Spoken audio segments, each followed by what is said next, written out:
Bonjour à tous, on se retrouve à Laval ce mardi pour une nouvelle émission Quintet Flash. Et c'est un Quintet Plus dans le Grand Prix du Conseil départemental, une épreuve réservée aux chevaux âgés de 5 à 11 ans sur la distance de 2850 mètres, 3 poteaux de départ, 3 échelons.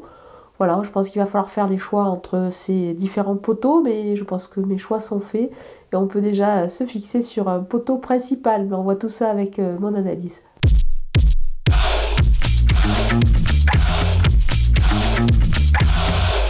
On attaque avec les bases et le numéro 9, Avedream, il est bien placé dans cette épreuve au premier poteau. Il devrait en profiter ici, c'est vraiment une première chance. Le numéro 7, Alicia Bella, elle n'a pas mal couru dernièrement pour sa rentrée. Je pense qu'elle va monter en puissance là-dessus, donc elle s'annonce bien redoutable. On peut la tenter en The Show, c'est-à-dire trouver le deuxième de la course, et sur le site theturf.fr. Et justement, The Turf double votre premier dépôt jusqu'à 100 € avec le code promo FlashTurf. Le numéro 5, Asiela d'Amour, elle reste sur une faute, mais elle a des lignes quand même assez intéressantes, plutôt favorables. Donc attention, à mon avis, elle ne va pas taper loin. Les opposants avec le numéro 6, type A, il passe un test pour ses débuts en France. Jean-Michel Dazir le défère complètement pour cette tentative avec cette nouvelle recrue. Donc moi, je vous conseille de le surveiller de très près, on va quand même s'en méfier. Le numéro 8, Galested, il se montre régulier, il est bien placé également en tête. Je pense qu'il est capable d'accrocher une belle place. Le numéro 2, Divalo, Eric Raffin est aux commandes, il vient de devancer Filio de Loup, ce cheval-là.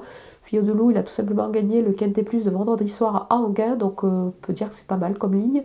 Le numéro 12, Eliade du Goutier, cette bonne jument vient de bien courir au monté, vient de courir plutôt au monté. Là, elle revient à l'attelé avec des ambitions, à mon avis, légitimes, donc évidemment, on va la surveiller de très très près. Mon coup de poker, c'est le numéro 10, Excel d'Amour. Le cheval est vraiment irréprochable. Il se plaît également sur les anneaux de province. Donc, on peut dire que tous les feux sont ouverts ici dans cette épreuve. Idéalement engagé, il va en profiter. À mon avis, il fait partie vraiment des premières chances de la course. Les outsiders avec le numéro 1, Habsberg Knight. C'est un cheval qui est assez honnête, mais il faut plutôt le voir pour une place dans cette catégorie-là, pas mieux. Le numéro 4, Balsamine Fonte, c'est une petite rentrée, donc c'est pour cette raison qu'on va plutôt la retenir en fin de combinaison. On va toutefois ne pas trop l'écarter totalement. On termine avec les délaissés et le numéro 3, Formi. Il doit rassurer dans ce lot-là, je pense que c'est un petit peu compliqué également. Le numéro 11, Eddie du Pomereux, l'engagement n'est pas idéal, ça s'annonce difficile pour lui. Il aura peut-être besoin également d'une course. Le numéro 13, Echo de Chamlecy, c'est une rentrée, il rend 50 mètres, ça fait pas mal de choses contre lui.